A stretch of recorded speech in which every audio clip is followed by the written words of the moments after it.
Sudah berjalan 8 episode, kami tim Inside Story secara konsisten mengawal dan menayangkan perjalanan sidang Verdi Sambo CS atas kasus pembunuhan Sang Ajudan Jenderal Nofriansyah Yosua Huta Barat. Memang agak menyulut emosi kalau kita mengikuti keseluruhan cerita. Kubu sana bicara begini, kubu situ bicara begitu.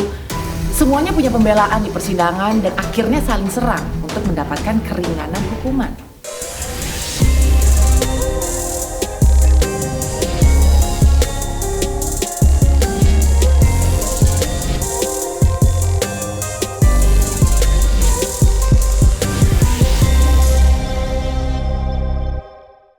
Dan kali ini giliran kuasa hukum dari Richard Eliezer, Roni Talapesi yang angkat suara di Inside Story with Anggi.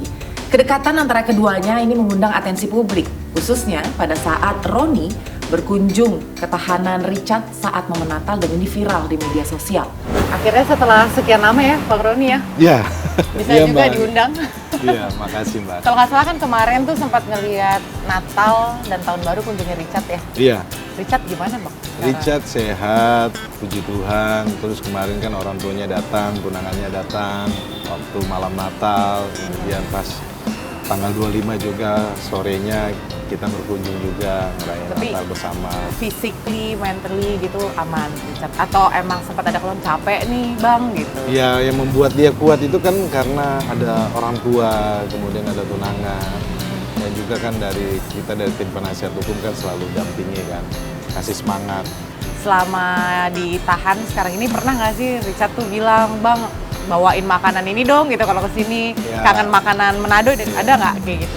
Iya, kalau soal makanan kan sebenarnya kan Icat ini tidak boleh terima sembarang makanan karena dia ini dalam CC ya?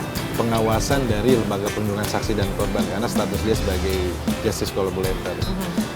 Tapi ada, kalau soal makanan yang boleh bawa makanan itu pengacara, keluarga, Pengacara dan sama keluarga. LPSK.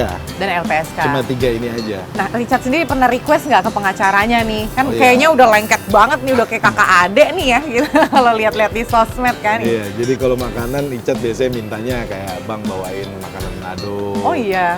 Bawain ada nasi yang ada di bambu itu kita bilang nasi jahat.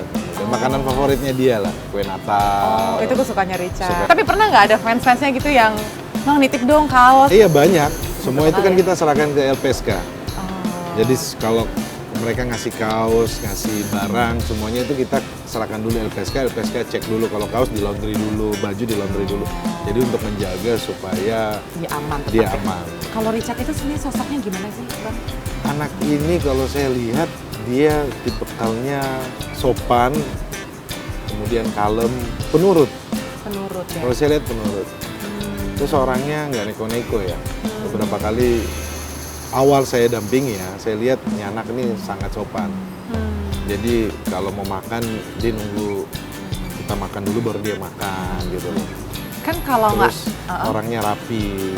kalau nggak salah kan dia nih udah 2 kali ganti pengacara. Iya, Yang namanya trust issue pasti ada dong gitu kan. iya. Terus waktu Bang Roni masuk, apa yang seorang Roni Talapesi lakukan supaya mendapatkan trustnya Richard?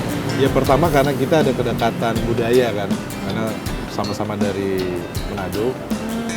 Terus kita punya hobi yang sama juga. Karena Richard suka kegiatan outdoor, saya juga suka kegiatan outdoor. Suka manjat, terus suka diving. Jadi pas ngobrol itu kita ngobrol untuk rileksnya kita bicara soal hobi.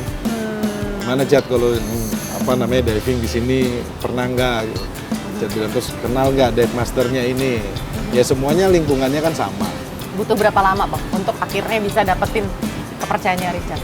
Ya sebenarnya nggak lama karena kan kita lingkungannya kan di Manado itu kan deketan ya. Keluarga juga pun saling tahu. Jadi itu yang membuat dia percaya. Kemudian kalau terkait dengan hobi yang lainnya itu kita ngobrol rileks aja terus untuk mengisi supaya tidak tidak tegang. Supaya BAP-nya dalam proses penyidikan ya waktu dia BAP dia tidak panik, tidak tegang. Jadi kadang-kadang selingan kita ngobrol soal hobi. Pernah nggak Richard ngotot gitu misalnya, nggak mau ngasih kesaksian ini Bang gitu? ntar kamu nggak bisa Chat, ini harus ini, enggak kayak pernah nggak ada Saya selalu perbedaan pendapat? sampaikan ke Richard bahwa sampaikan saja apa adanya. Saya nggak mau Richard, maksudnya dia tertekan, kemudian dia sampaikan, karena yang mengetahui kan faktanya kan Richard. Iya. Jadi kita pengacara kan dalam proses penyidikan kan kita cuma pasif, kita hanya dampingi saja. Ya pastinya kan kalau dia ceritakan apa adanya ya tugas kita sebagai lawyer adalah memastikan semua proses di pemeriksaan itu berjalan lancar. Karena posisinya kita itu sebagai lawyer mendampingi. Pasif saja. Itu kan semua kronologis apa yang diketahui diceritain semua sama Richard gitu loh. Kalau Bang Roni ngelihatnya Richard ini sadar nggak sih dengan tekanan khususnya dari masyarakat kan berharap banyak ya supaya ini tuh kasus dibuka terang benderang dan cukup berharap banyak sama Richard sebagai justice Saya collaborator. pikir apa yang Richard sampaikan ya sudah semuanya ya yang pengen diketahui ya. Jadi kalau masih ada anggapan bahwa dia tidak terbuka ya kita mau bilang apa kan? Yang Richard sampaikan itu sudah sesuai fakta dan apa yang dia ketahui, apa yang dia lihat, apa yang dia dengar itu semua dia disampaikan. Jadi menurut saya ya apa yang disampaikan oleh Richard ini sudah sesuai ya. Karena semua yang disampaikan Richard ini semua berkesinambungan loh, saling nyambung gitu loh. Jadi bukan cerita yang putus atau tidak nyambung gitu loh. Kalau saya lihat seperti itu. Terus pernah nggak Richard misalnya curhat lah gitu katakan ke Bang Roni, mungkin hampir nyerah misalnya, atau nggak karena ini kok kayaknya gue dipojokin terus ya, misalnya kayak gitu. Ya kita kasih semangat aja, Chat, berdoa. Pernah tapi ya Bang? Sampaikan yang namanya situasi ketika dia berhadapan sama 4 lawan 1 ya. Awal-awal itu seperti itu dia sampaikan bahwa ya Bang, saya bilang ya kamu berdoa aja pasti ada mujizat Tuhan kok. Pasti ada hal-hal yang baik yang menolong kamu. Contohnya kita menghadirkan ahli ini semuanya Romo Magni Suseno, Frans Magni Suseno hadir, kemudian dari Mbak Lisa, kemudian Mas Reza Indragiri, kemudian ahli pidana Mas Albert Aris, itu mereka bantu semua secara kemanusiaan, itu free semuanya. Jadi saya bilang Chat, ini adalah bentuk pertolongan dari yang atas gitu loh, dari Tuhan gitu. Jadi kamu dipertemukan sama orang-orang yang baik dan kamu nggak usah khawatir gitu loh. Proses persidangan ini pasti ada hal yang akan terbuka, saya bilang gitu. Kamu nggak usah khawatir kalau kamu tuh sendiri. Awalnya kan khawatir karena keterangannya, jadi menurut dia kan bahwa yang lainnya coba menutupi. Tetapi kan dalam hal ini persidangan ini kan akhirnya semuanya terbuka bagi, jadi udah nggak bisa nutup-nutupin lagi gitu loh. Kalau di tempat sekarang Richard ditahan ada perlakuan khusus nggak sih, mengingat dia saat ini kan masih disematkan status justice collaborator ya? Dia seperti tahanan biasanya, tetapi dalam hal pengawasan tentunya lebih ketat 24 jam. Kayak tadi ya, makanannya dari nggak LPSK, makanan, kemudian minuman, baju, kemudian dia berinteraksi dengan siapa, itu semuanya dijaga ketat oleh LPSK. Dan Richard kayaknya cukup aktif ibadah ya? Iya, dia aktif ya kayaknya. Kemarin Natal dia yang aktif mendekor ruangan untuk lucu banget. Iya, untuk para tahanan ya. Oh, mereka gitu? merayakan Natal bersama kan. Dan Richard itu yang dekor. Oh. Dan saya bilang itu bagus buat Richard. Jadi Bang Roni datang sana tuh pas kemarin Natal. Waktu mereka merayakan Natal kan khusus aja ya buat tahanan. Saya nggak ikut, tapi selesai mereka ibadah saya datang, saya lihat ruangan kok ini ada hiasan gitu loh, ada pohon Natalnya. Saya tanya siapa yang ini? Saya Bang, saya yang menghias itu ruangan. Jadi ruangannya walaupun kecil ya, tetapi kelihatan suasana Natalnya. Ambience-nya tetap dibangun. Ada cerita nggak Bang waktu Natal ada tuker kado lah atau misalnya ada apa gitu yang menarik selama di tahanan? Ya mereka makan bersama kan, mereka makan bersama, kemudian ya ibadah bersama, ada yang main musik, ada yang khotbah gitu. Ada cerita, udah punya sahabat gitu misalnya di sana atau teman dekat itu ada nggak? Atau dia nggak cerita, dia cuma hanya atau sahabatnya hanya Roni Talapesi aja nih? Nggak, ada LPSK kan yang selalu dampingin kan. 24 jam kan LPSK dampingin. Kenapa harus ditembak berkali-kali sampai mati Bang Roni? Situasinya bukan dia yang mematikan ya Bang. Ini perlu kita klarifikasi. Bahwa yang menembak mematikan itu terakhir adalah Ferdi Sambo di kepala.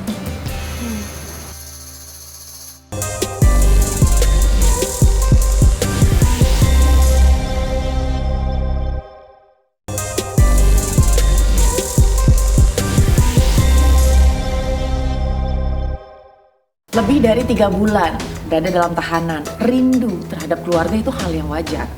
Demikian juga yang dialami oleh Richard Eliezer.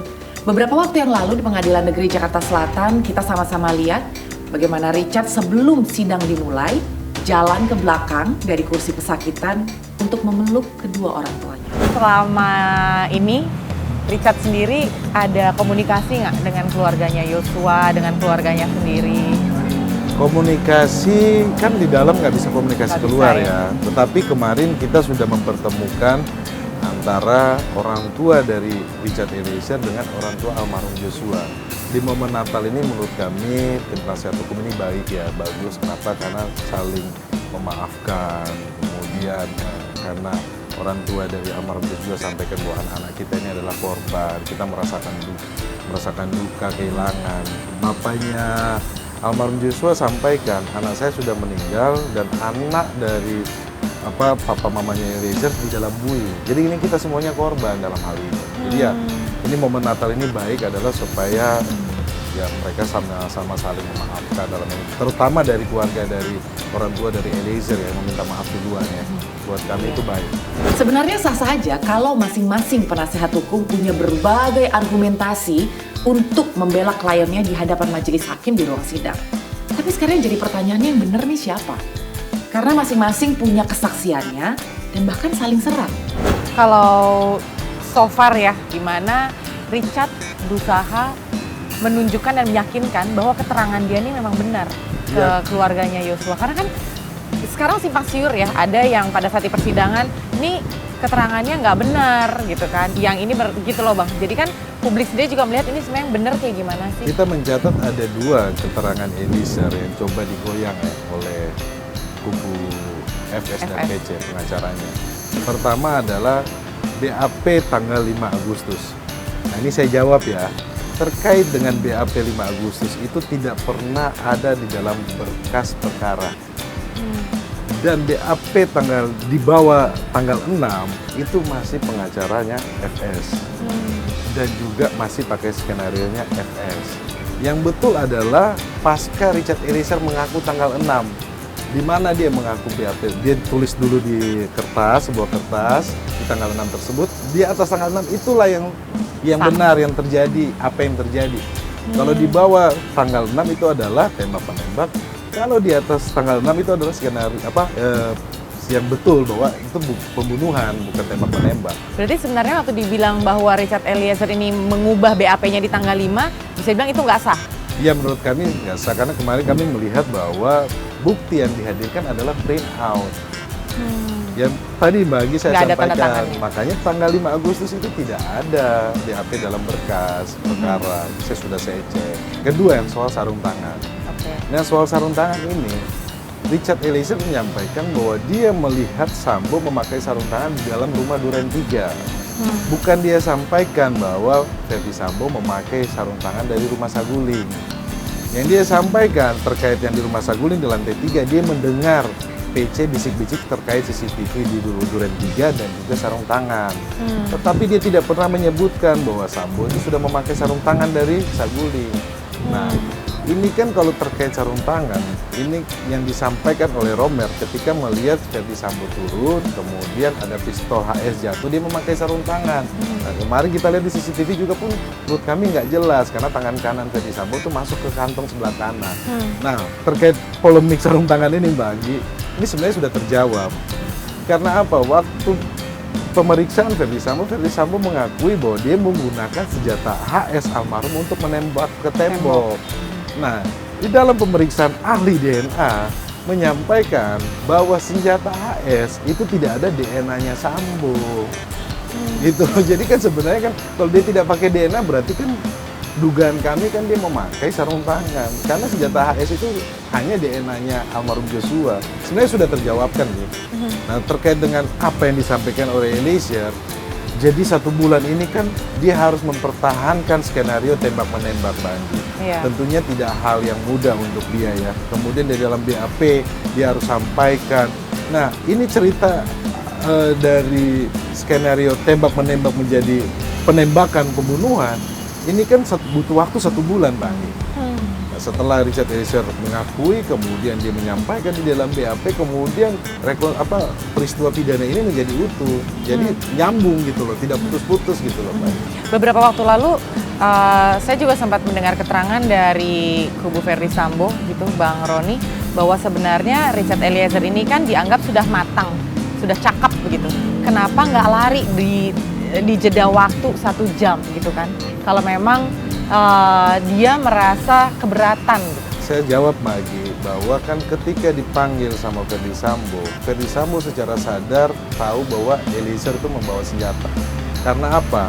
Meminta untuk mengisi lagi peluru ya. Di situ sudah sadar Ferdy Sambo bahwa dia memakai senjata. Ini untuk menjawab kata hajar tersebut lah. Oke, kemudian Richard Eliezer kan turun ke bawah, dia berdoa. Dia berdoa, kemudian dia dipanggil sama ART namanya Agus. Yang dimana ART Agus ini tidak pernah dimintain keterangannya, alias dia sudah hilang. Sebenarnya klien saya sudah di dalam toilet, dia dalam waktu itu dia sudah berdoa karena tidak tahu harus ngomong ke siapa lagi. Dan perlu saya sampaikan Mbak Anggi, bukan 1 jam Mbak Anggi, itu kejadiannya sekitar 15-20 menit sampai penembakan. 15-20 menit? Iya, jadi waktunya pendek ya. Kenapa nggak kabur, Bang? Ya kalau mau sampaikan seperti itu Mbak Anggi, ini kan tidak sesimpel yang kita pikirkan kan. Pangkat paling rendah berhadapan dengan Jenderal Bintang 2, di mana juga waktu itu posisi Ferdy Sambo juga pun mengakui sedang marah, emosi, menangis. Nah ini kan situasi tidak mudah Mbak Anggi, jadi tidak bisa berpikir. Tapi dia ketika dia ke toilet, ada yang memanggil dia untuk naik ke mobil, karena dia yang naik mobil dia yang paling terakhir. Itu adalah namanya Agus. Agus ini tidak pernah ada. Kita sudah minta supaya dihadirkan gitu. Dan kalau misalnya dilihat dari kata hajar dan tembak ya Bang Roni gitu, kan dari awal Pak FS kalau dia melawan kamu tembak gitu kan, yang pada saat dipanggil di ruangan gitu.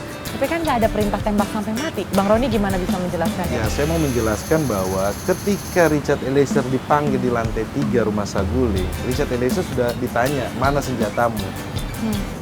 Gitu loh. Jadi secara sadar bahwa Ferdy Sambo mengetahui bahwa Richard Eliezer ini memakai senjata. Kita ikutinlah kata hajar. Kalau dia sudah mengetahui dia pakai senjata ya, dia berpikir kan ini hajarnya kan dipakai senjata, bukan dia bilang dipukul atau tendang. Dan itu juga saya sudah tanyakan kepada saudara Ferdy Sambo waktu pemeriksaan sebagai saksi. Saya menanyakan pengertian kata hajar itu apa menurut saksi? Apakah pukul, tendang, atau tembak? Dia bilang saya sudah tidak terpikirkan apakah itu pukul, tendang, atau tembak. Yang pastinya saya akan bertanggung jawab dalam hal ini. Sebenarnya sudah dijawab sama saudara F ya. Tetapi kita berpegangan terhadap keterangan klien saya bahwa bukan kata hajar tetapi tembak. Oke, katakanlah memang ada pernyataan tembak dari Ferdy Sambo gitu, Bang Roni. Kenapa nggak tembak kaki atau tembak tangan? Kenapa harus ditembak berkali-kali sampai mati, Bang Roni? Situasinya bukan dia yang mematikan ya, Bang Andi. Ini perlu kita klarifikasi. Bahwa yang menembak mematikan itu terakhir adalah Ferdy Sambo di kepala. Keterangan klien saya. Jadi posisinya waktu itu, ada kan berbicara, kenapa nggak tembak kaki, tembak ini? Situasi sudah situasi panik, Bang Andi. Klien saya sampai menutup mata. Ini fakta persidangan loh. Nah, kenapa tidak tembak sampai kenapa tembak lebih dari 3 kali? Nah, pertanyaannya, Ferdy Sambo kan berdiri di samping. Kalau seandainya Richard Eliezer salah tembak, didorong aja si Richard Eliezer-nya. Suruh stop. Woi, stop. Kamu jangan tembak lagi. Kalau dia salah menerima perintah loh. Kenapa itu dibiarkan, Mbak Agi? Itu yang pertama. Yang kedua, kenapa ada dijanjikan uang? Ini kan fakta. Dan bicara uang ini, yang menyampaikan itu kan Ricky Rizal bilang, iya, dijanjikan uang. Kuat Ma'ruf juga mengiyakan janjikan uang. Jadi logikanya kalau dibilang ada peristiwa seperti ini kemudian salah interpretasi, menurut saya sangat inilah. Ini hanya diksi kata ya. Terus kenapa harus TKP-nya dibersihkan? Kenapa FS aktif gitu loh, meminta orang untuk merapikan TKP, membersihkan TKP. Kemudian Richard Eliezer, pelurunya sisa 12. Kenapa ada 8 selongsong? Padahal blok 17 itu isinya 17. Kenapa ada selongsong 8 punya Richard Eliezer? Ini kenapa? Menggambarkan TKP rusak, Mbak Anggi. Karena Richard Eliezer, kalau kita hitung lah, blok 17 isinya 17. Sisa pelurunya sisa 12. Berarti kan dia mengeluarkan 5 tembakan. Kita ikutin ya. Tapi sebenarnya faktanya jarang itu untuk diisi full karena takutnya macet. Tetapi kalau dia keluarkan 5, kenapa ada 8 selongsong milik Richard Eliezer? Nah ini yang kami keberatan di persidangan, tetapi ya semuanya kan nanti fakta persidangan, Bang Anggi. Gitu. Kalau sejauh ini ada nggak kesaksian yang belum disampaikan oleh Richard dan masih jadi pembahasan nih sama Bang Roni? Ini perlu disampaikan nggak ya Bang? Ini perlu nggak ya? Atau ini menguatkan? Kalau saya prinsipnya adalah Richard omongin apa saja yang kamu ketahui. Semua fakta sampaikan saja. Dan nanti kalau pemeriksaan terdakwa ya kita lihat saja nanti kan. Tetapi tidak dalam konteks keluar dari fakta. Kita berbicara fakta, karena penegakan hukum ini kita harus bicara fakta ya. Kalau dan peristiwa ini harus berkesinambungan satu sama yang lain yang tidak boleh putus. Udah ada ngobrolan secara lebih lanjut nggak Bang ke LPSK terkait status justice kolaborator? Karena ini kan sekarang ini lagi panas nih soal status JC-nya Ya, kalau Eliezer ya. yang membuka kotak Pandora itu adalah Richard Eliezer. Saya pikir juga publik sudah mengetahui. Jadi terkait status di sini kita serahkan sajalah kepada majelis hakim. Tentunya dalam hal ini terkait pasal 5 ayat 2 Undang-Undang Perlindungan Saksi dan Korban, di penjelasannya itu disampaikan di mana tindak pidana tertentu mengancam jiwa dari si pelapor itu dia diberikan perlindungan. Itu sebenarnya sudah jelas kok. Sudah ada di undang-undang isi perspektif filsafat, moral, etika. Dan kemudian beliau hadir, dan beliau hadir ini semua kami juga pun kaget ya. Beliau mau membantu, mengingat umurnya sudah 86 tahun dan ini hadir ini secara kemanusiaan.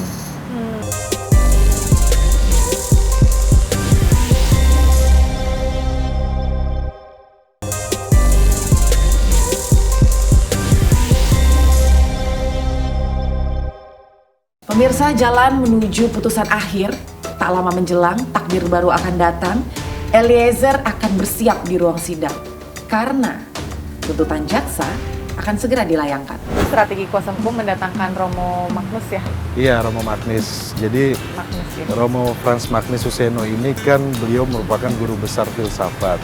Jadi ketika bertemu sama beliau, kita sampaikan bahwa ada kasus seorang anak muda yang terancam hilang masa depannya.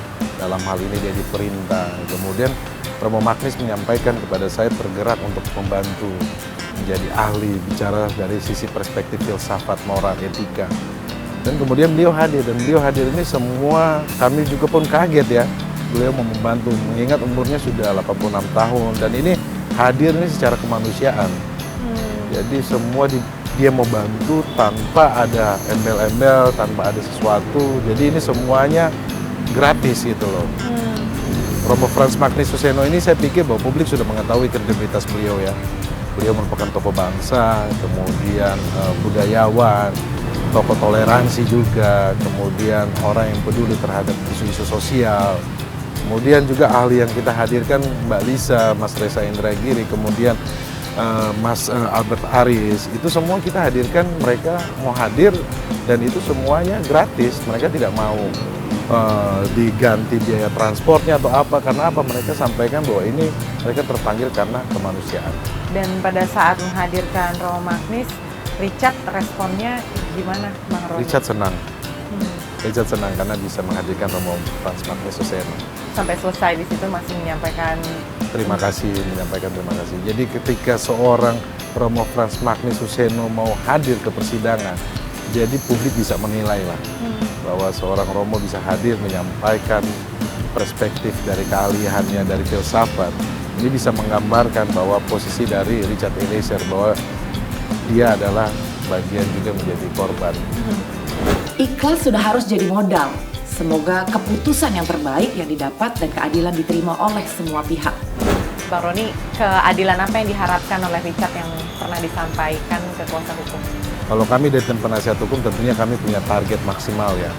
Target maksimal kan sesuai fakta persidangan saja kan, bahwa posisi Richard sudah jelas ya. Dalam hal ini, dalam kasus ini sudah terlihat ya. Tetapi sekali lagi, tanpa mendahului dari jaksa penuntut umum atau majelis hakim, kita serahkan nanti. Kan hanya ada dua kemungkinan nih gitu, dihukum atau bebas bersyarat gitu. Nah ini kalau dari kuasa hukum ngelihatnya gimana? Ya kita serahkan kepada majelis hakim. Jadi apa aja tuh terima nih Richard? Kita lihat nanti ya. Tentunya kan kita punya strategi-strategi kan. Tapi sekali lagi tanpa mendahului, kita serahkan kepada majelis hakim. Karena klien kami sudah kooperatif gitu. Dia menunjukkan sikap konsisten ini yang membuat kami melihat bahwa semuanya kita sudah melakukan pembelaan maksimal. Kita sampaikan kepada Richard, berdoa, dan kita serahkanlah pada majelis hakim. Memang benar apa yang orang bilang, bahwa penyesalan selalu datang belakangan. Dari eksekutor jadi justice kolaborator. Dan apakah hakim akan memberikan kesempatan kedua bagi Eliezer memperbaiki kesalahannya dengan perenungan yang panjang? Kita tunggu apa yang jadi keputusan dari majelis hakim. Saya Anggi Pasaribu, sampai bertemu di episode Inside Story yang berikutnya.